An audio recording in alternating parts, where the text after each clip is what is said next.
Good morning, welcome back to my channel. চলে এলাম নতুন আরেকটি কুকিং ভিডিওর সঙ্গে। তো আমার কুকিং ভিডিওতে সবাইকে অনেক স্বাগত।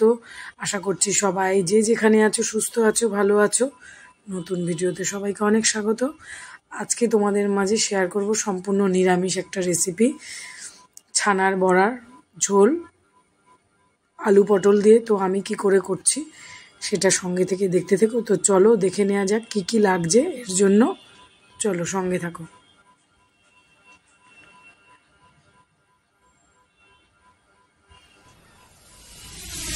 এই যে ছানার বড়াটা, সেটা বাজার থেকে কেনা রেডি করা বড়া ভাজা কিনে নিয়ে এসেছি, যদিও এখানকার নয়। তো বাজার থেকে কিনে নিয়ে আসা ছানার বড়া, আলু কেটে নিয়েছি দুটো, 3-4টে পটল, আর মশলা হিসেবে লাগছে এখানে আমি চাল মগজ নিয়েছি, একটু চিনেবাদাম, পোস্ত, শুকনো লঙ্কা, গোটা কাঁচা লঙ্কা চিড়ে দেবো, আদা, জিরে, ধনের গুঁড়ো দিয়ে বেটে নিয়েছি। আর কড়াইতে তেল দিয়ে দিয়েছি, সাদা তেল বা সর্ষের তেল দুটো দিয়ে করতে পারো, আমি রাইস অয়েল দিয়ে করছি। ফোড়ন দিয়ে দিলাম জিরে, তেজপাতা, শুকনো লঙ্কা, আলুগুলো দিয়ে দিলাম, আলুগুলোর সঙ্গে পটলটাও দিয়ে দেবো। গ্যাসের হিটটা লো আছে। ব্যাস এইভাবেই ধীরে ধীরে ভাজতে হবে। তারপরে একটু নুন দিয়ে দেবো।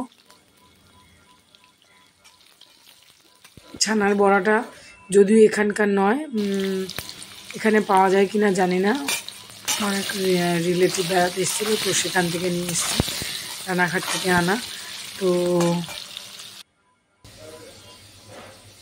এবার দেখো এর জন্য মশলাটা রেডি করে নিচ্ছি। জিরে নিয়েছি, শুকনো লঙ্কা, আদা, আর তার সঙ্গে একটু দিয়ে দিয়েছি ধনের গুঁড়ো, সেটা আর দেখানো হয়নি, স্কিপ হয়ে গেছে। এবার একটা টমেটো দিয়ে দিলাম মাঝারি সাইজের। আলু পটলটা ভালো করে ভাজা হয়ে গেছে। এবার জিরে, আদা, শুকনো লঙ্কা আর ধনের গুঁড়ো একসঙ্গে মিশিয়ে সেটা দিয়ে দিলাম, তার সঙ্গে একটু জল দিয়ে দিলাম। দিয়ে এবার অনেকক্ষণ ধরে ধীরে ধীরে এটাকে কষতে দেবো। এটা কষা হতে হতে আমি এবার এইদিকে পোস্ত, চালমগজ, বাদাম একসঙ্গে বেটে নেব। আর বিশেষ কিছু মশলা নয়, ব্যাস এই নামানোর আগে ঘি, গরম মশলা দিলেই চলবে, আর ভীষণ ভালো হয় খেতে। যে যেমন ঝোল খাবে, আমি একটু বেশিটাই ঝোল রেখেছিলাম, যেহেতু ঝোল আলু পটল দিয়ে ছানার বড়ার ঝোল ফার্স্ট টাইমে আমি করছি। তবে ভালো লাগে, রুটি পরোটার সঙ্গেই বেশি ভালো লাগে নিরামিষের দিনে। ভাতের সঙ্গে ভালো লাগবে, তবে রুটি পরোটার সঙ্গে বেশি ভালো লাগে। মশলা কষা হয়ে গেছে, জিরে, আদা, ধনে গুঁড়ো দিয়ে এবার ওটা দিয়ে ভালো করে কষানো হয়ে যাওয়ার পর আমি এবার দিয়ে দিলাম চালমগজ, পোস্ত, চিনেবাদাম বাটা। এবার ছানার বড়াগুলো দিয়ে দিলাম। খুব ভালো, ফার্স্ট টাইম করছি, এত ভালো হয় বলার বাইরে। তো এটা দিয়ে একটু নাড়িয়ে চাড়িয়ে নেব। এবার জল গরম হতে দিয়েছি, সেইটাকে দিয়ে দেব। তবে খুব বেশি ঝোল করলে ভালো লাগবে না, আমি বুঝতে পারিনি, একটু বেশি ঝোলই পড়ে গেছে, আর বড়াগুলোতে একটু ঝোল টেনেও নেবে, সেই হিসেবেই দিয়েছিলাম। তো বেশি জল পড়ে গেছে। তো এইবার কষানো আমার হয়ে গেছে, এবার জলটাকে আমি ঢেলে দেব। এবার খানিকটা হলুদ দিয়ে দিতে হবে, হলুদ দেবো, কাশ্মীরি লঙ্কার গুঁড়ো দেবো একটু সুন্দর কালারের জন্য। ব্যাস এই আগে হলুদটা দিয়ে নাড়িয়ে চাড়িয়ে নেব। এবার জল প্রায় গরম হয়ে গেছে, জলটাকে ঢেলে দেবো এবার।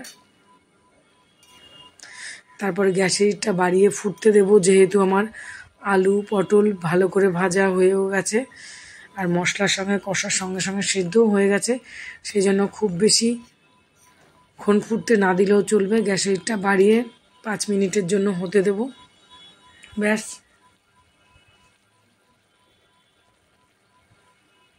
এই যে কষানো প্রায় কমপ্লিট।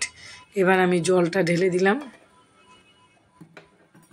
খুব সুন্দর হয়, ফুলের রস ভেতরে একদম ঝোল ভেতরে ঢুকে যায়, দারুণ হয়েছিল খেতে। এবার ঢাকা চাপা দিয়ে ফুটতে দেব। আমাদের এখানে পাওয়া যায় কিনা জানি না, তবে আমি ফার্স্ট টাইম করছি, তো ভীষণ ভালো হয়েছে। আর এই কাশ্মীরি লঙ্কার গুঁড়োটা দিয়ে দিলাম, খুবই ভালো হয় খেতে। আর রেডি বড়া নিরামিষের দিনে দারুণ লাগে। এরকম একটা রেসিপি থাকলে ভীষণ ভালো, ভাত, রুটি, পরোটা সবের সঙ্গেই যাবে। এবার একটু চিনি দিয়ে দিলাম, তারপর সানরাইজের গরম মশলা দিয়ে দিচ্ছি। এবার নামিয়ে দেব। আবার একটু 1 চামচ ঘি দিয়ে দেব, 1/2 চামচ ঘি দিয়ে দিলাম। ব্যাস হয়ে গেছে। এবার একটু ফুটে উঠলেই নামিয়ে দেব। গ্যাসটা বন্ধ বন্ধ করে অন্য পাত্রে ঢেলে নেব।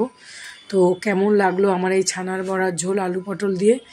যদি ভালো লেগে থাকে লাইক কমেন্ট সাবস্ক্রাইব করে পাশে থেকেও। সম্পূর্ণ নিরামিষ, এটা নিরামিষই ভালো লাগবে, পেঁয়াজ দিলে ভালো লাগবে না। তো এইভাবে একবার যদি পাওয়া যায় তোমাদের ওখানে করে ট্রাই করে দেখতে পারো। তো এতক্ষণ আমার ভিডিওর সঙ্গে থাকার জন্য সবাইকে অসংখ্য ধন্যবাদ। আবার আসবো নেক্সট দিন নতুন কোনো ভিডিওর সঙ্গে।